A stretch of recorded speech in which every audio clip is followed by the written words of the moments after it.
নমস্কাৰ, আপোনালোক আটাইকে মোৰ সোণালী খোজ চেনেলটোলৈ স্বাগতম জনাইছোঁ। আপোনালোকৰ মাজলৈ মই প্ৰথমবাৰৰ বাবে আহিছোঁ। বিশেষকৈ অসমীয়া বিভাগৰ ছাত্ৰ ছাত্ৰীসকলৰ সুবিধাৰ্থে অসমীয়া সংস্কৃতিৰ কণিকা নামৰ কিতাপখন পাঠ কৰিব ওলাইছোঁ। ইয়াৰ দ্বাৰা ছাত্ৰ ছাত্ৰীসকলৰ উপৰিও পঢ়ুৱৈ সমাজে উপকৃত হ'ব বুলি ভাবিছোঁ।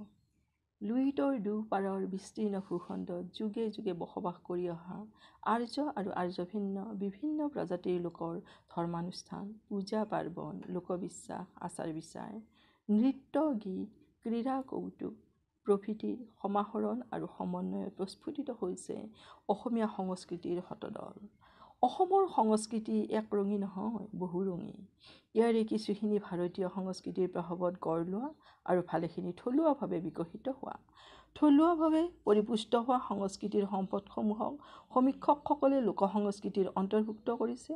অসমৰ সংস্কৃতি আৰু লোকসংস্কৃতিৰ সন্দৰ্ভত অসমীয়া আৰু ইংৰাজী উভয় ভাষাতে ৰচনা কৰা ভালেসংখ্যক গ্ৰন্থ ছপা হৈ ওলোৱাটো কাৰো অবিদিত নহয়। পিছে সেই গ্ৰন্থসমূহৰ আলোচনাবোৰ বেছ আহল বহল। এখন গ্ৰন্থত পোৱা আলোচনা আনখনিত পাবলৈ নাই। তদুপৰি কিছুসংখ্যক সু আলোচনা সাময়িকী আৰু বাতৰি কাকততে সীমাবদ্ধ। লাগ বুলিলেই তাক বিচাৰি পোৱা টান। সংস্কৃতিৰ বিভিন্ন সম্পদৰ বিষয়ে খৰচি মাৰি জনাটো ভাল, পিছে থুলমূলকৈ জনাটোও বেয়া নহয়। থোৰতে জানিবলৈ হ'লে আলোচনাৰ পৰিসৰ চমু হোৱা প্ৰয়োজন। বহল কথা চমুকৈ প্ৰকাশ কৰা টান, সেইবাবে এনেধৰণে লিখা পুথি অসমীয়াত নাই।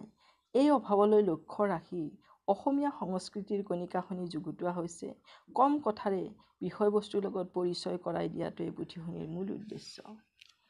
মোৰ এই ক্ষুদ্ৰ প্ৰচেষ্টাত আপোনালোকৰ সহায়ে অনাগত দিনত আৰু গতিশীল কৰি তুলিব বুলি আশা কৰিলোঁ।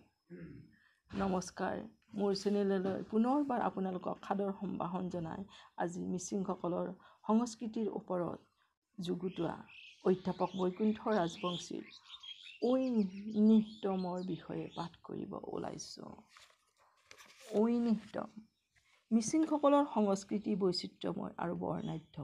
ঐনিতম মিচিং সংস্কৃতিৰ অনবদ্য অৱদান। মিচিং জনসমাজত প্ৰচলিত বিভিন্ন গীত পদবিলাকৰ ভিতৰত ঐনিতম অন্যতম। প্ৰেম আৰু বিৰহ বিষয়ক ঐনিতম গীতবোৰ মিচিং জনজীৱনৰ আন্তৰিক অনুভৱৰ সুপ্ৰকাশ বুলি ক'ব পাৰি। অসমীয়া বিহুগীত বনগীতৰ সমতুল্য ঐনিতমৰ ভাৱ, ভাষা আৰু সুৰ মাধুৰ্যই স্বাভাৱিকতে মানুহৰ অন্তৰত আনন্দৰ হিল্লোল তোলে। মিচিং ভাষাত ঐ শব্দৰ অৰ্থ চেনাই, প্ৰিয়জন, সোণ, মইনা ইত্যাদি। ঐনিতম শব্দটো এনেদৰে নিষ্পন্ন হৈছে ঐ যোগ নিহ যোগ তম। নিহ ধাতুৰ অৰ্থ নিচুকোৱা, মৰমৰ গীত গাই বিমোহিত কৰা।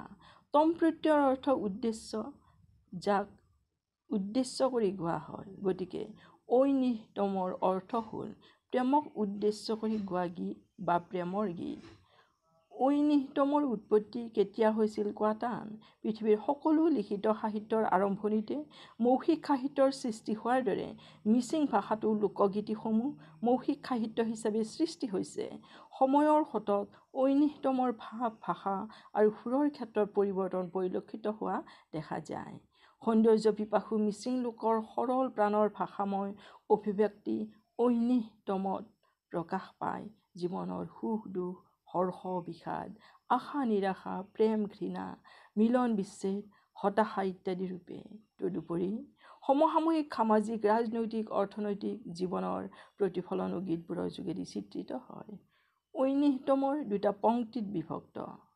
প্ৰথম পংক্তিত সাধাৰণতে নৈসৰ্গিক ৰূপৰ বৰ্ণনা আৰু দ্বিতীয় পংক্তিত প্ৰকৃতিৰ সত্য চহা কবি বা গায়ক গায়িকাৰ ব্যক্তিগত জীৱনৰ তুলনা বা উপমা। আচি চিকুৰ চিকুৰ ক, মিকচি চিকুৰ চিকুৰ ক, আচি চিকুৰ পোনে কৌ, মিক্সি চিকুৰ পোন পৈমা। ইয়াৰ অসমীয়া অৰ্থ এনেকুৱা ধৰণৰ: পানীৰ জুৰিও জুৰি আৰু চকুৰ পানীও জুৰি। জুৰিৰ পানী শুকায়, চকুৰ পানী নুশুকায়। প্ৰেম প্ৰণয়মূলক ঐনিতমৰ অধিকাংশই প্ৰেয়সীৰ দৈহিক সৌন্দৰ্য সুষমাৰ বৰ্ণনাৰে সমৃদ্ধ। ঐনিতমৰ ভাষা সৰল আৰু চিত্তাকৰ্ষক। ঐনিতমবোৰ প্ৰাকৃতিক উপমা আৰু চিত্ৰকল্পৰ মাধুৰ্যৰে সমুজ্জ্বল। ঐনিতমক কোনো কোনো মিচিং উপভাষাত আবে ৰূপেও আখ্যা দিয়া দেখা যায়। আবে সমান আহ যোগ বে আহ বিশেষ্যবাচক উপসৰ্গ বে ধাতু সমান মাত শব্দ সুৰ অৰ্থাৎ সুৰ লগাই গোৱা কথা বা গীত বা প্ৰণয়ৰ গীত বাস্তৱ জীৱনৰ লগত সম্পৰ্কযুক্ত নৈসৰ্গিক ৰূপ বৰ্ণনাৰ অন্তৰালত মানসিক আবেগ অনুভূতিৰ প্ৰকাশক ঐনিতম মিচিং সমাজৰ অমূল্য সম্পদ। ধন্যবাদ।